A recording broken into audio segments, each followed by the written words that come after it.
Hello and welcome to this free mandolin lesson aimed at beginner and intermediate players. We're going to be learning a banjo tune written by the great Earl Scruggs today called for Foggy Mountain Special, and hopefully after the next 10 or 12 minutes or so we'll have something that sounds a bit like this.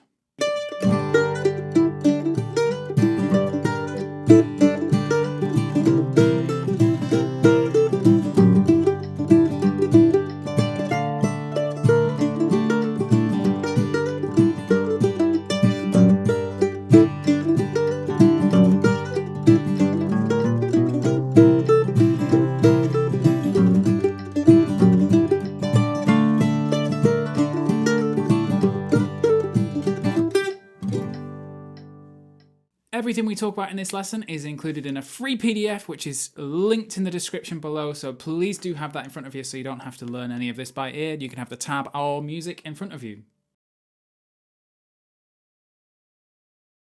So the first thing I want to do is learn a melody more aimed at beginner players, and again this is all written out below. So if we take this as it's basically a 12-bar blues, it's got 12 bars, so we'll learn it in 3 4-bar phrases, and it starts like this.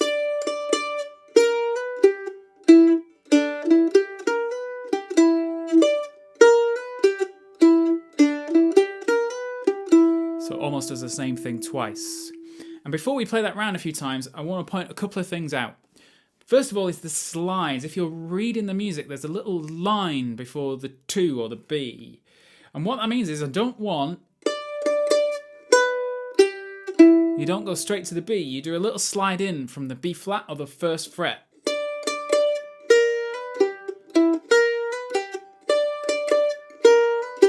And in this instance, you can milk that as much as you want, so you can do it quick.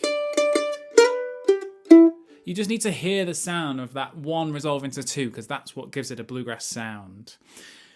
And then the other element is pick direction. Bill Monroe had a very specific style. He would play a lot of down rows. So if you were playing like Bill Monroe,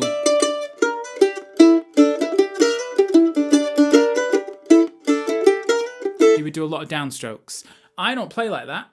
I would suggest you try to play with what is now called, referred to as the correct pick strokes, which is all to do with where the beat is. So it's down on the beat and up off the beat. So I have written in every pick stroke into the tab below. So you have no excuses to know what is and isn't the right pick stroke. It's all there. So down, up, down, down, down, down, down, up, down, up, up, down. So if you think about that 2 here actually lasts a whole beat, even though it starts off the beat. So that's why there's 2 ups in a row, because you skip a downstroke. If I do the... So down, up, miss down, up, down. So you ghosted upstroke in that second measure. So if we just loop round our opening 4 bars, and I'll count it in after 3. So nice and slow, give you a chance, really try and get that slide in and your pick strokes right after 3. So 1, 2, 3.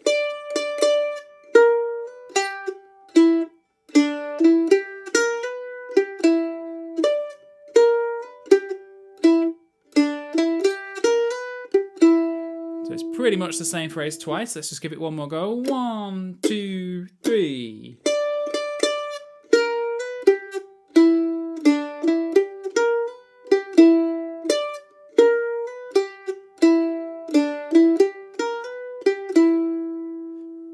And now let's move on to the next phrase. So we now have 2 measures of C and then back to G. So starting on the measure of C.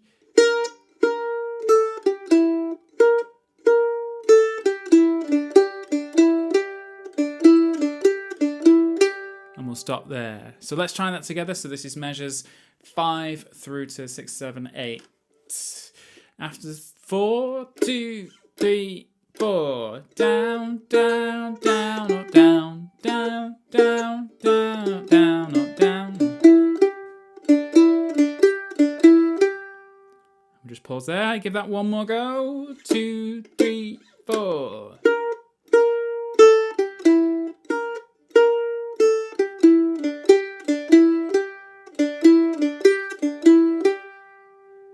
And then we're almost there at the last phrase again. So this starts on the last 3 notes of the 3rd line. So it sounds like this.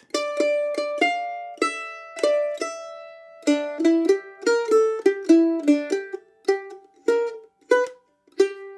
it's like a little phrase to bring us to the end. So it's the last 3 notes of the penultimate line, the 3 5s.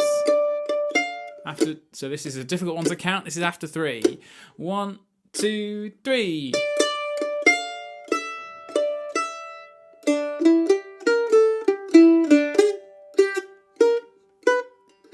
And let's just do that one more time for good luck. 1, 2, 3.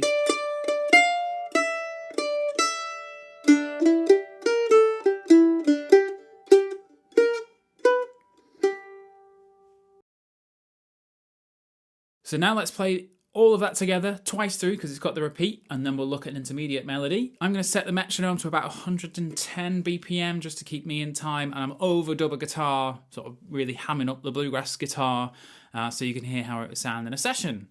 Here we go. And you can use the cog down here in the corner to slow me down if this is too quick for you, but here we go. After 3, twice round.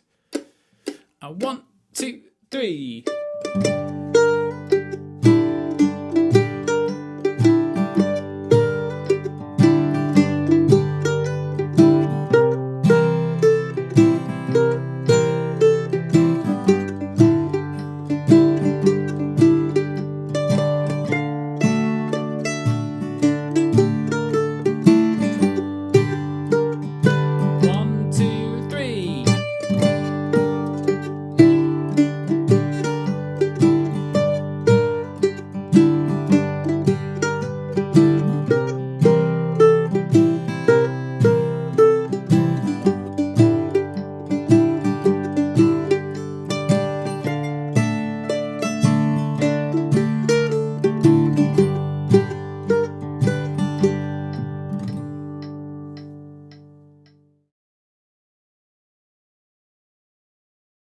Now I want to look at an intermediate version of the melody. I'm not going to sort of say what I've added because I basically added more notes. So I've just sort of filled the melody out quite a bit. But what I do want to mention, especially as intermediate players, you get better, it's always useful to sort of know what's going on a little bit. So to make this sound bluegrass, to sort of take it away from just sounding like a normal fiddle tune, and what makes it sound bluegrass is all to do with that slide that we're doing, the 1 to the 2. Now, in the G arpeggio, you have, or in any arpeggio, you have the 1st, the 3rd, and the 5th. So in G, the 1st is a G, because it's the 1st note of a G scale. The 3rd, because it's the 3rd note of the G scale, is a B. And then the 5th, because it's the 5th note of the G scale, is a D. So you have your 1, your 3, and your 5 in a normal arpeggio that makes up a G chord. Now, bluegrass musicians like to add in what you call the flat 3rd, so it's the 3rd note but flattened, which is B flat, and resolve it to the 3rd. So G, G flat, B, D, and they also like to add in the flat 7, which in this instance is an F natural. So all of a sudden, the notes that you build the melody on are a little bit wider and sound like this.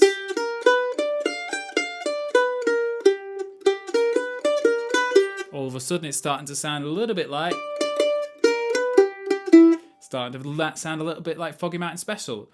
So that's a very bluegrass way of thinking. So it's your normal arpeggio with the addition of the flat 3rd and the flat 7. So that would work with any chord. So when it goes to C, for example, in this song, C, the flat 3rd is E flat, and the 7th is a B flat. And notice how the double stop we've got is an E, which is the 3rd, and a B flat, which is the 7th. So even when it changes to C, we now, to keep it in bluegrass, we bring in the flat 3 and flat 7 of the C chord.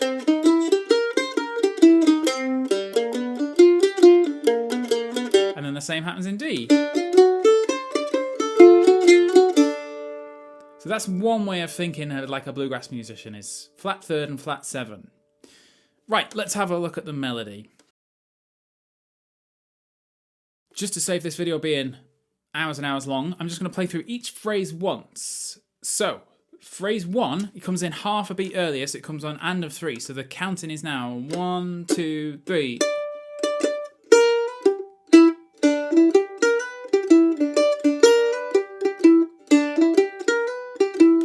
So it's very similar to the beginner version. We've just started on an upstroke rather than it's very subtle difference, but that's how the banjo plays it when you listen to them.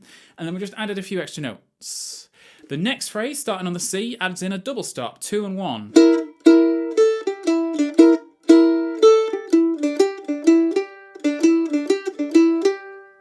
So nothing great added in there.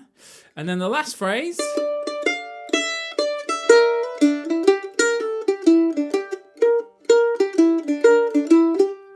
Again, just kind of filled the gaps a little bit, made it a bit busier. To finish this lesson, I want to have a big jam of the song, but what I'm going to do is we're going to play it 4 times through. So the first 2 times I will play the melody, and we're going to have the metronome a fraction, about 120 maybe. I'm just going to speed it up slightly for intermediate players. But we're going to play it 4 times through. The first 2 times I will play the melody as well. The second 2 times, you're just going to have a guitar and mandolin accompaniment. So it'll be over to you to take the melody on your own. So here we go, metronome 120, cog if you need to slow me down, intermediate version with all the elements we talked about, pick directions right, let's go. After 3, and 1, 2, 3.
So that is the Foggy Biting Special. It's a really nice tune. It's just a little 12 bars. So the idea then in a bluegrass session is you pass it around the instrument. So you back off when you play the chords. You have a little improvise of the melody if you can. If not, you just play that really cool melody. I hope you've enjoyed learning it. I hope you've been able to jam along with me at the end there. If not, hit rewind to just keep going. It's definitely within your capability. We do these lessons every month, so please hit like and subscribe while you're here, and we'll see you next month.